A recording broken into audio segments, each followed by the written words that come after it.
Just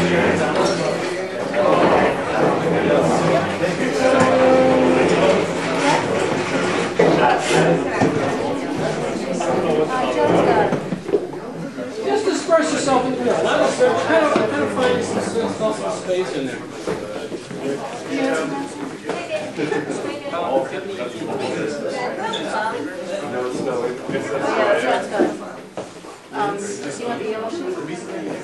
And you know I'm here, but you're in your body now, and you're relaxing your body.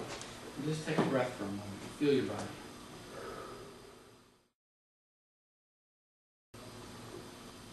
This is called milling. And it's about not walking in any one direction, just kind of finding your way through the mass of other people. You can turn around and go in a different direction. Leave your eyes out of focus. You won't bump much. Soft vision. That this hand pick a ripe fruit. Carefully wash that fruit, place it into a bin, and pack it for you to pick up on your pickup day. This is the hand that fed you. Imagine yourself as hungry, homeless, cold.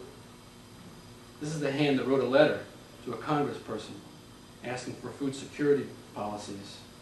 This is the hand that feeds you. This is the hand that pruned the pear trees on a cold, cold day in February. And later that summer, picked the fruit that you enjoyed. This is the hand that feeds you. When you were hungry and alone on a Thanksgiving evening, and you went to a local church basement to sit with others, strangers, for a Thanksgiving dinner, for fellowship, for warmth, for comfort, for a full belly. This is the hand that carved the turkey. This is the hand that feeds you. Now take a couple of deep breaths and look into each other's eyes. As you consider that, let yourself become aware of your desire that this person be free from fear. Let yourself experience how much you want this being to be free from hatred, free from greed, free from sorrow, free from hunger, free from the causes of suffering. And know now that you are experiencing the great loving kindness. This is the place we begin with the work that reconnects. This is the healing of the planet, the healing of the food system, the healing of the self.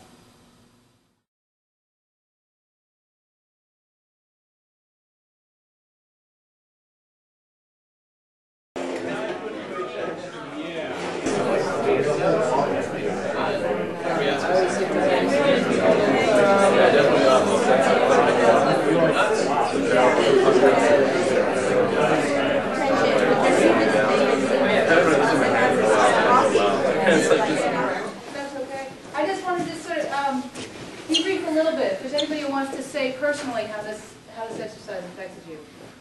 It was pretty much covered. We just, a little while I was staring at Jeff, and like right afterwards we said to each other, like, we know each other and we have for a little while, and it shouldn't really be awkward.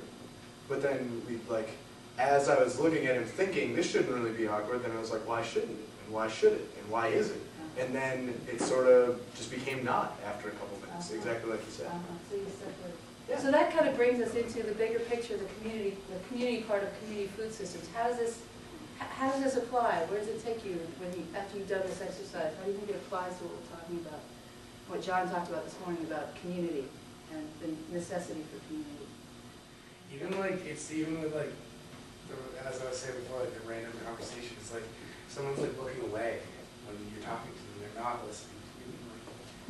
People don't listen. People don't have time in this country to listen to other people. They want to be doing like it's just like something that's going to take a huge like turnaround. This is something that we were talking about. Is that there isn't time. It's time. And then our culture is so sped up. But yeah, I just think that now that we've had that experience all together, it's like a shared experience. It's something that brings us all closer together. We've all had it with another person in this room. So just makes this community bigger, and like you can pass that along with other people. That experience of really connecting with someone we all have that ability. You know? When we were doing it, I just felt so much love. I was looking at Quinn, I was just like, I love this person so much. And I could just feel like all this love pouring out of me to everyone in this room. And we were talking about it afterwards and saying that it's so indicative of our culture. Like at first, like it was a little awkward, you want to look away, and that's so so normal in this paradigm based on fear that we just automatically our mindset is that this is not normal. And I would wager to say that the reason for going through this kind of experience that Joanna and Lucy and John see, the reason that they do it with groups is so that when you're in an experiential situation, you learn on a level that's not just our heads, we learn in our bodies, we learn in our emotional, we learn a lot of it, experience it now, so you know it on a lot of different levels. And you can take that with you. And that's why we spend 20 minutes going into it.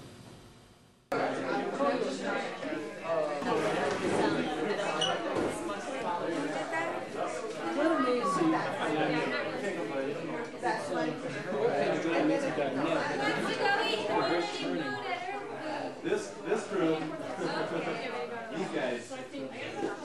Lauren, is that yours or is that? This is all mine. But I mean, do you need a